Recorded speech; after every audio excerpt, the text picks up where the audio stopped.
Shalom ou bracha les amis. Aujourd'hui je vais vous rapporter un ma'aseh d'un très très grand tzaddik que vous connaissez tous. Ce grand tzaddik s'appelle Rabbi Haim ben Moshe ben Attar. Rabbi Haim ben Attar, l'Ora Haim Akadosh. Ce grand maître est né en 1696 et il est parti de ce monde en 1743. Il est né au Maroc, à Salé. Et il a appris la majeure partie de sa Torah de son grand-père, qui lui aussi s'appelait Rabbi Haim. Donc il portait le nom de son grand-père. Donc son grand-père qui était un très très très grand Talmid Chacham. Et au mois de Av, 1740, le Rabbi Haim ben Attar décide de partir en Eretz Israël. En premier, il part à Alexandrie pour aller jusqu'à Raqqa. Il rencontre des très grands Talmidei Chachamim et il arrive à Jérusalem. Il part avec 30 élèves à lui, des grands Talmidei Chachamim, tous pratiquement des kabbalistes, dont un des élèves que tout le monde connaît, c'est le Hida, Rabbi Haim David Azoulay, qu'on parlera Bezat Hashem. Et donc, à Yerushalayim, le Haim Akadosh, qui a écrit ce fameux Pirouche sur la Torah, commentaire de la Torah, le Haim Akadosh. Il y a une yeshiva à Yerushalayim sur son nom de Rav Elbaz.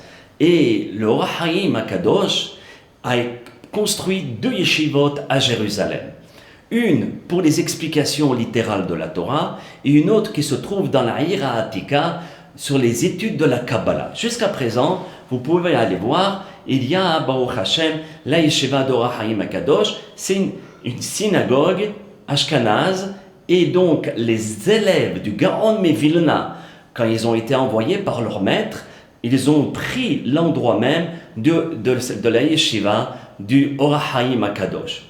Et lorsqu'il est arrivé en Eretz Israël, l'Ora Haim Akadosh, très peu de temps après, même pas un an après, le 15 Tammuz, c'était un Shabbat, 1743, il est parti de ce monde. Il n'avait que 47 ans. C'était une sommité dans la Torah. Et donc cet homme ce grand rabbi, a été enterré à Yerushalayim, à Har HaZitim. Ce grand tzaddik, je vais vous raconter une très très belle histoire le concernant. Parmi toutes les histoires qu'on nous rapporte dans les livres de ce grand maître. Dans le livre 169 de ce livre, le Midrash Hizkiya, il y a un ma'aseh qu'on rapporte en son nom. Il y avait un roi qui était très très hacham. Et ce roi-là a vu dans les constellations qui était né dans la même sphère que lui, dans le même mazal que lui, et aussi hacham que lui.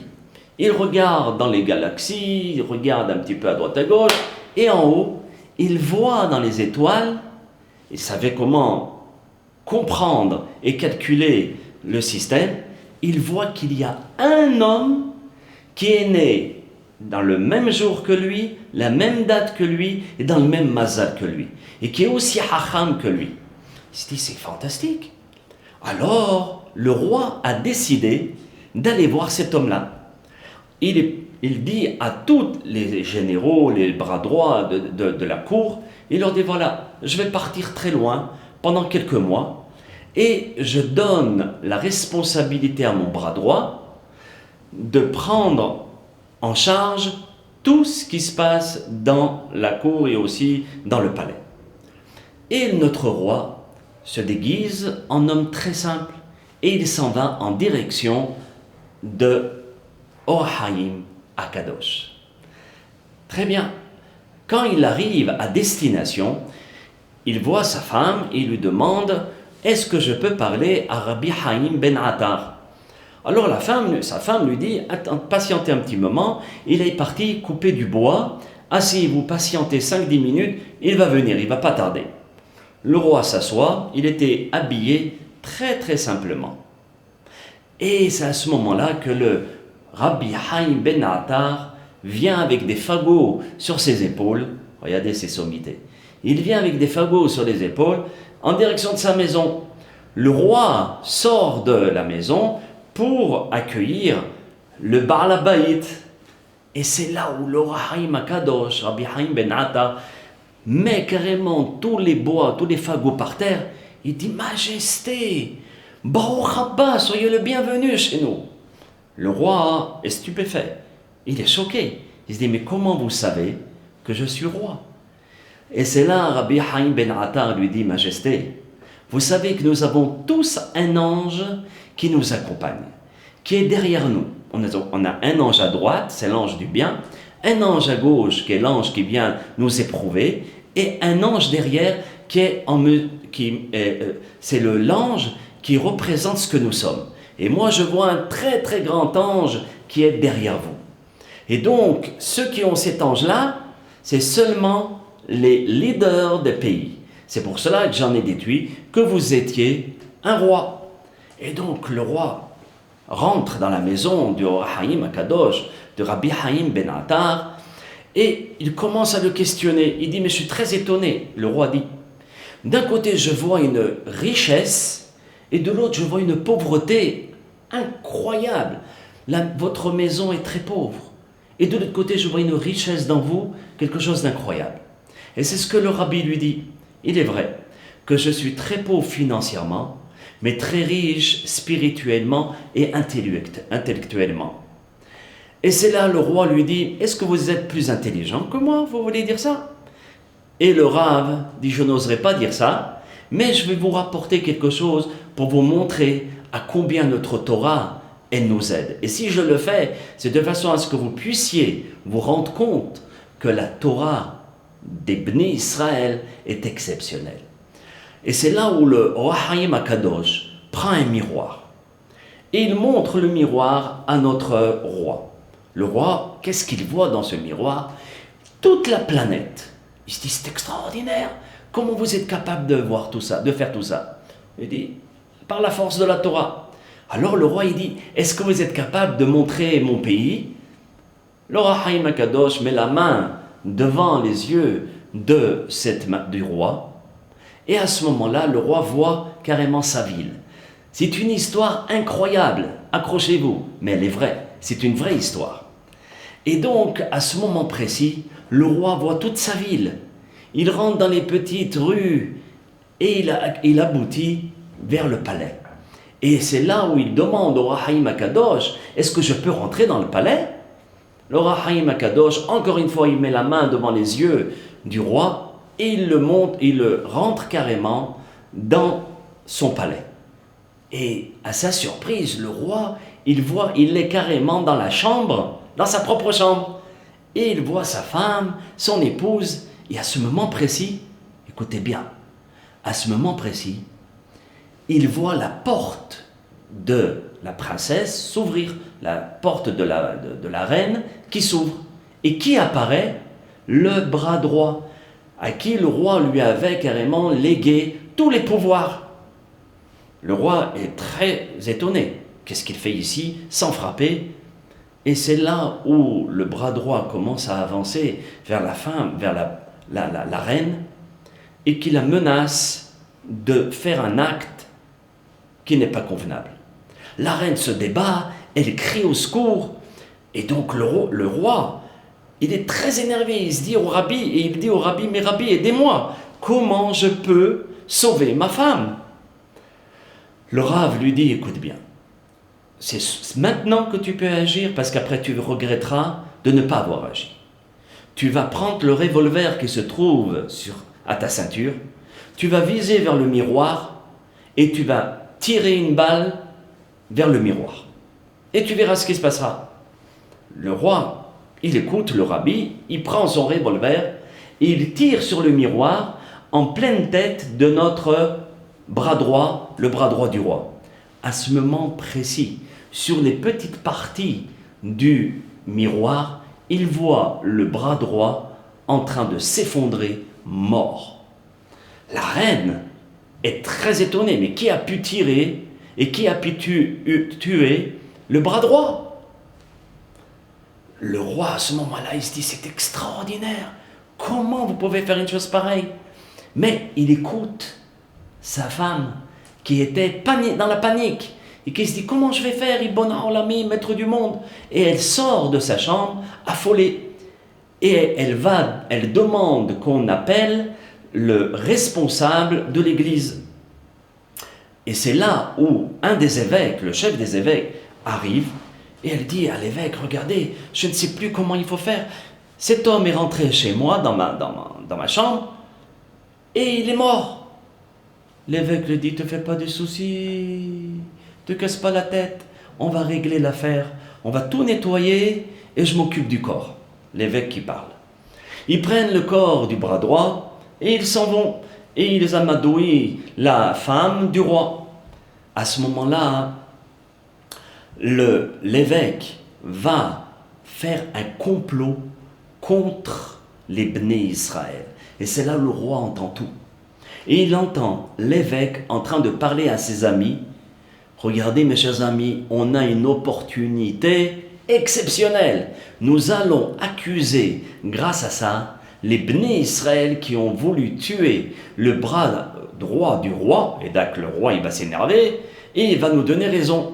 Et qu'il a carrément, les Bnei Israël ont tué cet homme pour prendre son sang et faire des matzot avec. Vous savez qu'à l'époque, malheureusement, il y avait beaucoup de fausses accusations concernant les matzot, qu'on prenait le sang et qu'on faisait les matzot avec. Lorsque la Torah elle dit elle-même, tu ne boiras pas de sang, et qu'on cachérise la viande pour ne pas qu'il y ait de sang. Mais malgré tout, les chrétiens, les nations, accusaient les bénis Israël de cette abomination.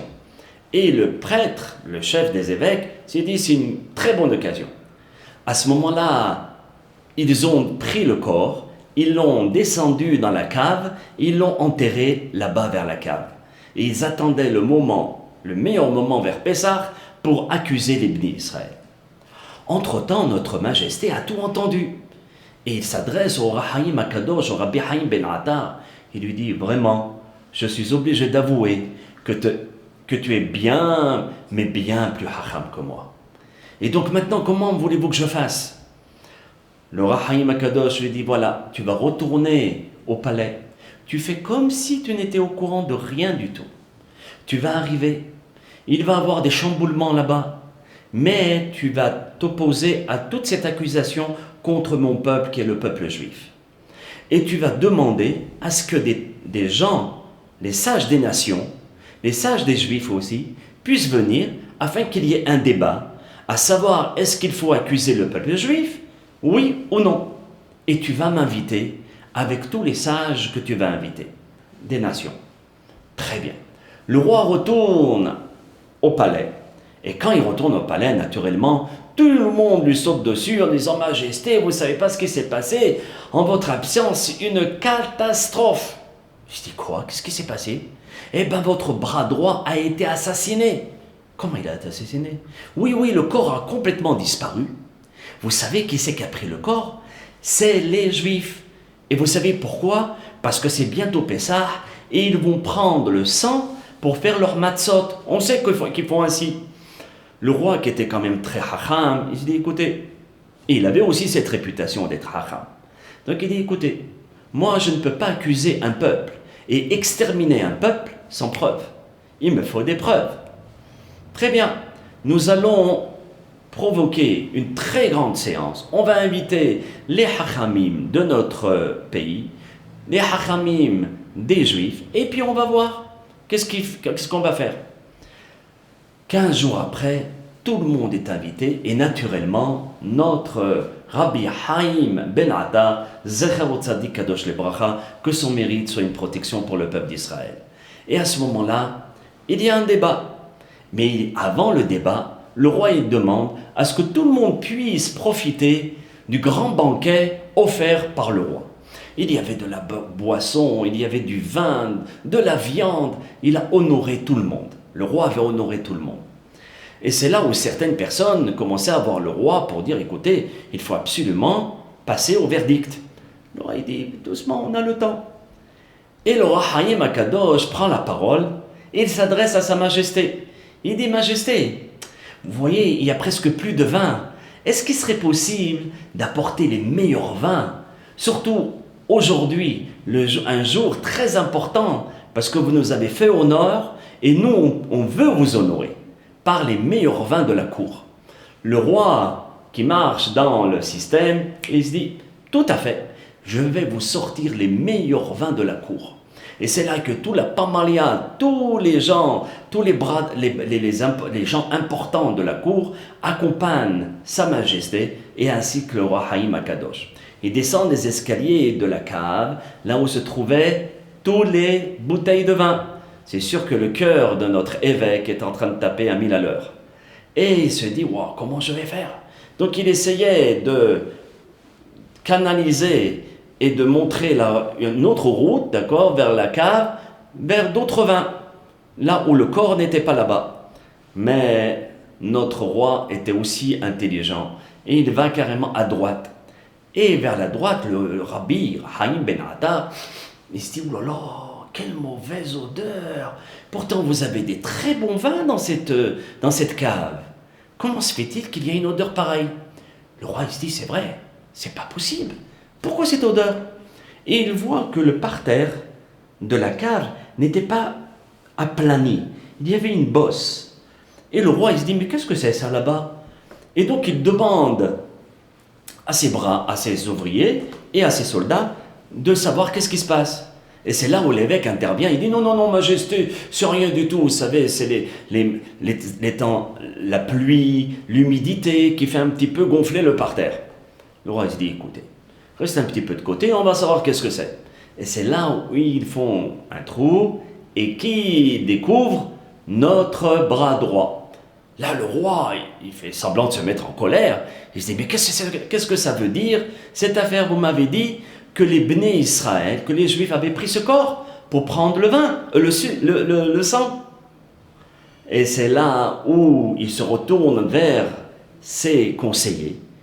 Et les conseillers disaient, mais Majesté, c'est pas nous qui avons dit ça, c'est l'évêque.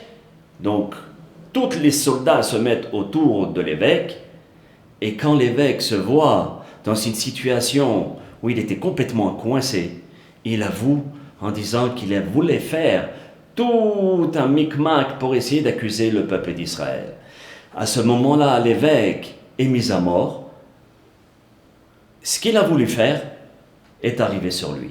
Et à ce moment-là, le Or HaHaim Akadosh a pu sauver, grâce à sa chokhma, grâce à son intelligence, grâce à sa sagesse, il a pu sauver les Bnei Israël et il est devenu, mamash, le bras droit du roi et le conseiller de ce roi. Dans les Sfarim Akdoshim, on ne rapporte pas le nom de ce roi. Mais il n'en demeure pas moins que ce Maasé est un vrai Maasé pour nous montrer à combien nos Hachamim, qui étaient investis de la Torah, étaient capables de pouvoir montrer des choses que personne n'était capable de faire. Et tout ceci grâce au Koach HaKdusha, par la force de la sainteté. Que le mérite du Rabbi Haïm Ben Attar, Zecher Tzadik Kadosh Bracha, puisse venir en la protection de tout le Ham Israël Bezat Hashem Yitbarach. Amen.